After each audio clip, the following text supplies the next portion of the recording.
நான் கேட்கிறேன் 5000 கோடி இங்கே 50 லட்சம் கோடி சம்பாரிச்சு உங்களுக்கு ஆசை தீரல. புரட்சி தலை அம்மாவுக்கு பிறகு நான் முதலமைச்சர் ஆயிருக்கணும் ஞாபகம் விட்டுட்டேன். ராத்திரி வரைக்கும் நான் தான் காத்தால தான் மாறி போச்சு. ஏன்னா பொட்டி அத்தாள் கையில என்கிட்ட பொட்டி இல்லை. ஆனா நான் பார்த்த காலையில இந்த அம்மா சசிகலா என்கிட்ட கேட்டாங்க, சரி பரவாயில்ல யாரும் தந்துட்டு போலாங்க கட்சி உடையாத பார்த்துக்கலாம். விசில் மட்டும் விசில் ஒரு நிமிஷம் விசில் அடிக்க வேண்டாம் ப்ளீஸ். ஏன்னா அந்த அம்மா விசில் அடிக்காது கண்ணு. அந்த அம்மா சொன்னாங்க, சரி நீங்க என்ன சொல்றீங்க இப்போ செங்கோட்டையன் அப்படின்னாங்க. இல்லை பரவாயில்லம்மா கட்சி உடையார பார்த்துக்கலாமா அப்படின்னு. காத்தால இந்த அம்மாளுக்கு கன்விஷன் கொடுத்தாச்சு. இந்த அம்மா கூப்பிடுறாங்க, நீங்க தான் முதலமைச்சர் வேட்பாளராக செங்கோட்டையில சொல்லிட்டாரு. கவலையிலேன்னு தோலை தட்டி இப்படி பிடிச்சாங்க. திடீர்னு பார்த்தா மலப்பா முழுந்த மாதிரி வந்து திடீர்னு ஒருத்தர் விழுந்தார், அப்படியே நீந்திட்டு வந்தாரு பாருங்க. நானே எந்திரிச்சு சேர்ல இருந்துட்டு நான் இன்றைக்கு சொல்கிறேன், நாளை தமிழகத்தில் மக்கள் வரி பணத்தில் ₹1 கூட எடுக்க மாட்டேன் சத்தியம் என்று சொன்ன ஒரே தலைவர் நம்முடைய தலைவர். இங்க ஒருத்தர் இருந்தார், பேசியே ஆகணும். இது வரைக்கும் பேசாத இருந்த அவரு தானா எம்எல்ஏ ஆகல. ஆனாரா இங்க இருக்கின்ற கழக நிர்வாகிகள் இரவென்றும் பகலென்றும் பாராம தலைவர் காலத்திலும் சரி அம்மா காலத்திலும் சரி ரத்தத்தை வீரியா மண்ணிலே சிந்து உங்க உழைப்பால் அவர் எம்எல்ஏ ஆனாரு. அப்படித்தானே ஆனாரு, நீங்களும் பாடுபட்டு தானே ஆனாரு. ஆனா சுயநலம் திமிரு அகங்காரம், அதனால அவரை வெளியேற்ற வேண்டிய சூழ்நிலை ஆகிப்போச்சு. கட்சிக்கு கட்டுப்பாடு தேவையா இல்லையா? கட்சி கட்டுப்பாட்டை மீறினால் யாராக இருந்தாலும் அம்மா இருக்கின்ற காலத்திலும் சரி தலைவர் இருக்கின்ற காலத்திலும் சரி அதை தொடர்ந்து அண்ணா திமுக கடைபிடிச்சது. கடைபிடிச்சோம். இந்த கோபிச்செட்டிப்பட்டி நகரத்துல ஒருத்தர் கூட எனக்கு அடையாளம் தெரியும். அப்படி வச்சிருந்தார். ஒரு ஆளை நீ பார்க்க விட மாட்டார். இங்க நகர செயலாளர் பெரியதர்ஷினி இருப்பார். நான் அப்பதான் பார்த்தேன். என்னை வந்து பார்க்கும் போது இவர் தான் நகர செயலாளர். அப்படி ஒரு மோசமான குணம் படைத்தவர். ஒரு நல்ல சட்டை போட்டுட்டு போனா கூட ஒரு கஷ்டப்பட்டு நீங்க உழைச்சு நீங்க சம்பாரிச்சு அதுல வாங்கின சட்டை போட்டுட்டு போனா கூட பொறுக்காத ஆளு நாட்டுக்கு தேவையா? சிந்திச்சு பாருங்க. இன்றைக்கு அவர் செங்கோட்டையன் இருக்கின்ற வரை யாராவது நிம்மதியா வாழ முடிஞ்சதா? இந்த பகுதியில் இருக்கிற சிந்து ரவிச்சந்திரனை ஒட்டி கட்டி அனுப்பிச்சிட்டார். அப்புறம் டிஸ்ட்ரிக்ட் சேர்மன் திரு கந்தசாமி, என்ன ஆம்புலன்ஸா விடுங்க, வழி விடுங்க, போயிட்டு போகுது, வழி விடுங்க தம்பி போகட்டும். ஆக அவர் என்ன செஞ்சார் பாவம். டிஸ்ட்ரிக்ட் சேர்மனே கட்சி விட்டு போறாங்கன்னா இவர் எப்படிப்பட்டவரா இருப்பார்? அவ்வளவு கீழ்த்தரமா பேசக்கூடிய மனிதர் இந்த செங்கோட்டையன். அப்படித்தானே? மரியாதை கொடுத்தாலும் பிரயோஜனம் இல்ல, மரியாதை இல்லாத ஒரு மனிதர். அப்படித்தானே? என்றைக்காவது உலகத்துல தன் மனைவியும் மகனும் புருஷன் நல்லா இருக்குதுன்னு நினைப்பாங்க. நம்ம வீட்டுல பிள்ளைகளா அப்படித்தான் நினைக்குது, நம்ம வீட்டு மனைவியெல்லாம் அப்படித்தான் நினைப்பாங்க. நமக்கு பதவி வந்தா கணவருக்கு பதவி இருந்தா மகிழ்ச்சியா இருக்கும், மகனுக்கு அப்பா பதவி வந்தா மகிழ்ச்சியா இருக்கும். ஆனா அம்மா அவர்களுக்கு அமைச்சரா கொடுத்த போது இவருடைய மனைவி திரு செங்கோட்டையனுடைய மனைவி திரு செங்கோட்டையுடைய மகன் அங்க தலைமைச் செயலகம் அம்மா முதலமைச்சராக வந்திருக்காங்களே தலைமைச் செயலகத்துக்கு வந்து புகார் கொடுத்தாங்க. அது கேவலமான புகார். நான் வந்து இந்த பதவிக்கு இருக்கிறதுனால அதை சொல்லல. அது என்ன குற்றச்சாட்டுன்னு உங்களுக்கு எல்லாத்துக்கும் தெரியும். இங்க இருக்கிற கோபிச்செட்டிப்பாளையம் இருக்கிற அத்தனை பேருக்கு தெரியும். அப்படி கொஞ்சம் வழிவிட்டு தம்பி வழிவிடு, அந்த வண்டி போட்டும். ஆக 2 பேரும் நான் கீழே தான் இருக்கிறேன். செங்கோட்டையனுடைய மனைவி அவர்களும் அவருடைய மகனும் போய் அம்மா கிட்ட பேசினாங்க. பேசிக்கிட்டு படிக்கிறது கீழே இறங்கி பதவி போயிட்டு பதவி உருவிட்டு விட்டாங்க. அம்மா அம்மாவுக்கு விசுவாசமானவங்க. அம்மாவுக்கு விசுவாசமா இருந்தா பதவி எடுப்பாங்களா? யாரு கம்ப்ளைண்ட் பண்ணது? இங்க நகர செயலாளர் கம்ப்ளைண்ட் பண்ணல, ஒன்றிய செயலாளர் கம்ப்ளைண்ட் பண்ணல, தொகுதியில் இருக்கிற மக்கள் கம்ப்ளைண்ட் பண்ணல, தன்னுடைய மனைவி மகன் அப்படி 2 பேரும் இவர் மேல புகார் கொடுத்து அது என்ன புகார்னு நீங்களே தெரிஞ்சுக்க. இவர் எப்ப ஏற்பட்ட ஆளு உங்களுக்கு தெரியும், தெரியுமில்ல? அதை நான் சொல்லக்கூடாது, ஏன்னா என்னுடைய பதவிக்கு அது சரியா இருக்காது. ஆக அந்த புகார் கொடுத்த உடனே அம்மா உடனடியா நீக்கிட்டாங்க. பிறகு என்னை அழைச்சு சொன்னாங்க, இப்படிப்பட்ட ஆளு கட்சியில வச்சிருக்கதே தப்பா போச்சு.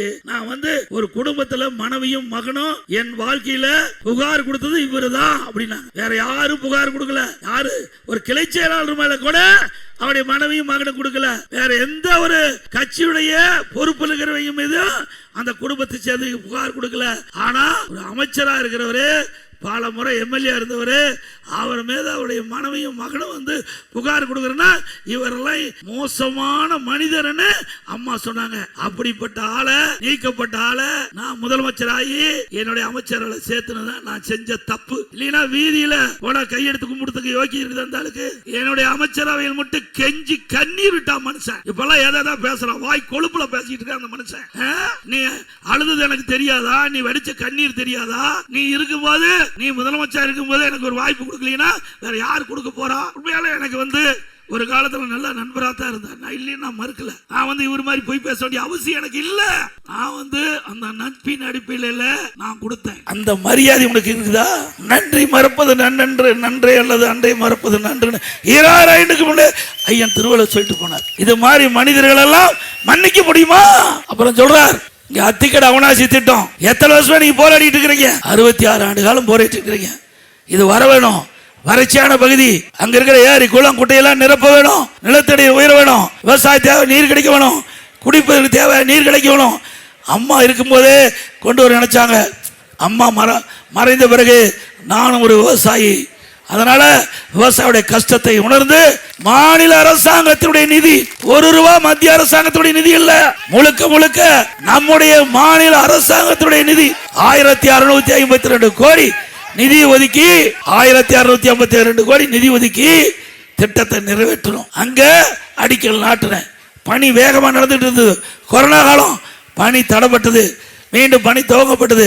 ஆட்சி மாற்றம் வந்த பிறகு இவர் வந்து நிறைவேற்றப்பட்ட திமுக தலைவர் ஸ்டாலின் வந்து நாம பெற்ற பிள்ளைக்கு அவர் பேர் வச்சுட்டு போயிட்டார். நாம கொண்டாந்து திட்டத்துக்கு அவர் திறந்துட்டு போனார். அதுக்கு பிறகு அங்க இருக்கிற விவசாயிகள், பல விவசாய அமைப்புகள், பல கட்சி ஆச்சரியம் இல்லாம திமுக, காங்கிரஸ், கம்யூனிஸ்ட், அதே போல விவசாய சங்கத்தை சேர்ந்தவர்கள் என்னை அழைச்சி நாங்க எல்லோரும் ஒன்னா சேர்ந்துதான் போராட்டம் நடத்தணும். அதனால எல்லோரும் சேர்ந்து உங்களுக்கு வரவேற்பு கொடுக்கிறோம், நன்றி செலுத்தணும் சொல்லி அழைப்பு கொடுத்தாங்க. அதுக்கு இவர் வரல. கேட்டா அம்மா படமும் தலைவர் படம் இல்லைன்னு பொய்ய சொல்லி வர மறுத்துட்டார். என்ன, இந்த பகுதி மக்கள், இந்த தொகுதி மக்கள், அவர்களுக்கு ஏரி குளம் குட்டையெல்லாம் நிரப்புவதற்காக கொண்டு வந்த திட்டம். இந்த தொகுதி எம்எல்ஏ அதுல வந்து கலந்துக்கல. பொறாம, இப்படி பொறாம பிடிச்சால் நாட்டுக்கு தேவையா? யார்? அவருடைய தொகுதி. சிந்திச்சு பாருங்க. அவருடைய தொகுதியிலேயே அவர் இந்த நிகழ்ச்சியில வந்து கலந்துக்கல. யார் ஏற்பாடு செய்யறது? எதிர்கட்சி சேர்ந்த தலைவர்கள் ஏற்பாடு பண்ணிக்கிட்ட கூட்டம். அவருக்கு இருக்கின்ற உணர்வு கூட உனக்கு இல்லையே. அவருக்கு இருக்கிற உணர்வு கூட இல்லையே. ஓட்டு போட்ட மக்கள், அந்த மக்கள் இன்றைக்கு வளமா செழிப்பா வாழ்வதற்கு தான் இந்த அத்திக்கடை அவனாசி திட்டத்தை கொண்டாந்த. அந்த திட்டத்தை கூட வந்து கலந்துக்கல. அப்புறம் கேட்டா அம்மா படம் இல்ல, நான் வரலைன்னு. நீங்க அம்மாவை மதிச்ச பாருங்க. பள்ளிக்கூடத்தில் போய் சைக்கிள் கொடுக்கிறார். யார் படம்? கருணாநிதி படம், ஸ்டாலின் படம். யோகி இது எப்படி இருக்குன்னு பாரு. செங்கோட்டையனோட யோகி இது பாரு. இந்த பக்கம் கருணாநிதி படம், இந்த பக்கம் ஸ்டாலின் படம். கருணாநிதி படம், ஸ்டாலின் படம் சைக்கிள் கொடுக்கறதுல இவர் நாட்டு மக்களுக்கு நன்மை செய்யறவரா? அப்பவே பிடிஎம்க்கு போயிட்டாரு. நான் கண்டுபிடிச்சிட்டேன், நீ திமுகவுடைய உளவாளியா இருப்பதுன்னு கண்டுபிடிச்சாச்சு. என்னைக்கு திரு கருணாநிதி படத்தையும் திரு ஸ்டாலின் படத்தையும் போட்டுட்டு போய் நீ விலையெல்லாம் சைக்கிள் மாணவி கொடுத்தியோ, அப்பவே உன்னுடைய முகத்தை கண்டுபிடித்து விட்டோம். நீ சரியான ஆள் இல்ல, அண்ணா திமுக விசுவாசி இல்ல, அண்ணா திமுக உள்ளே இருந்து குழி தோண்டி புதைக்கின்ற ஒரு உளவாளியாக இருக்கிறது கண்டுபிடிக்கப்பட்டு விட்டது. ஆகவேதான் அடிக்கடி ஸ்டாலினை சந்திக்கிறது. சட்டமன்றத்தில் ஒரு வார்த்தை கூட திமுக ஏத்து பேசுறதே கிடையாது. திமுகவை ஆக மனசுக்குள்ள இருக்கிறதெல்லாம் இப்ப கக்கிட்டு இருக்காரு. இவரை வச்சிருக்கலாமா? நல்லா சத்தமா சொல்லுங்க. ஆக இப்படிப்பட்ட ஆள் மன்னிக்க முடியாத ஆள். இவருக்கு ஓட்டு போட்டு அந்த ஓட்டை பெற்று தந்தவர்கள் நீங்க தானே ஓட்டு போட்டு அவரை ஜெயிக்க வச்சீங்க. உங்களுக்கு விசுவாசமா இருக்கணும்ல. இப்ப எங்க போயிட்டாரு? அங்க போய் துண்டை அணிவிக்கிறாரு. கேவலம் துண்டை போய் வாங்குறாரு. இப்ப யாரு போட்டா வச்சிருக்காரு?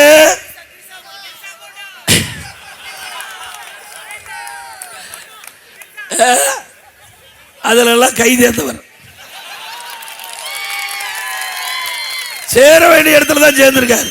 ஆக நீ வந்து என்னை பத்தி கேவலமா பேசுற. திரு செங்கோட்டையன் அவர்களே, நீ 100 நாள் ஜெயில் இருந்துட்டு வந்திருக்கிற. வந்துட்டு இருந்தார்ல, நீ யோக்கியமானாலா? என் மேல கேஸ் போட்டாங்க. நெடுஞ்சாலை துறையில ஊழல் கேஸ் போட்டாங்க. கேஸ் போட்டவனே நீதிமன்றத்தில் வந்து வாபஸ் வாங்கின RS பாரதி சொன்னாங்க. நான் நடத்துறேன், கேஸ் நடத்துறேன். நீதிபதி சொன்னாங்க, வழக்கு போட்டவங்களே வாபஸ் வாங்கும் போது நீங்க எங்க நடத்துறீங்கன்னு. இது வரைக்கும் நாட்டு மக்கள்கிட்ட பேசி இருக்கிறாங்க. அது மறைஞ்சு போயிருமா? சட்டமன்றத்தில் முதலமைச்சர் என்னை பத்தி பேசியிருக்கார். எடப்பாடி பழனிசாமி நெடுஞ்சாலை துறையில ஊழல் பண்ணிருக்கான்னு பேசி பதிவாயிருக்குது. அது நீக்க முடியுமா? அதனால நான் நடத்துறேன். மடியில கனம் இல்ல, வழியில பயம் இல்ல, நான் நீதிமன்றத்தை சந்திக்கிறேன். இப்ப நீதிபதி வந்து அவருடைய சேர்ல வந்து சொன்னார், இந்தியாவிலேயே வழக்கை ஒரு தலைவர் வழக்கை நடத்துகிறார் என்று சொல்லுகின்ற ஒரே நபர் உங்களுடைய தலைவர் சொன்னார். அப்படி வழக்கை நடத்தி நிரபராதின்னு வந்து உங்க முன் நிக்கிறேன். செங்கோட்டையன் அவர்களே, சிந்திக்க வேணும் என்று நாக்கு இருக்குது, வாக்கு பேசுனேன். அசிங்கமா போய் ரோட்ல நடக்க முடியாது. அத்தனை ஆதாரத்தை வச்சிருக்கிறேன். சும்மா நினைச்சிட்டு இருக்க நான் முதலமைச்சர் இருக்கும்போது நீ போட்ட ஆட்டமெல்லாம் எங்களுக்கு தெரியும். எல்லா ஆட்டமும் தெரியும் தேம்பா. நீ யாரெல்லாம் எப்பப்ப கேஸ் இருந்தது எல்லாம் நான் முதலமைச்சர் இருக்கும்போதே எடுத்து வச்சுட்டேன். நீ என்னைக்கு பிடிமா செயல்பட ஆரம்பிச்சியோ அன்னைக்கே நான் உஷாராயிட்டேன். இன்னைக்கு எப்படியா இருந்தாலும் இந்த அண்ணா திமுகவை வீழ்த்துவதற்கு திமுகவோட கூட்டு சேர்ந்து சதி செய்யறன்னு எனக்கு தெரியும். அதனால ஜாக்கிரதையா நீ பேசணும். ஆனா ஆட்சி மாறும், காட்சி மாறும். ஆட்சி மாறுகின்ற பொழுது நீ தாக்கு பிடிக்க முடியும். உன்னை பத்தி எனக்கு நல்லா தெரியும். எப்படிப்பட்ட ஆள்னு நல்லா தெரியுமில்ல.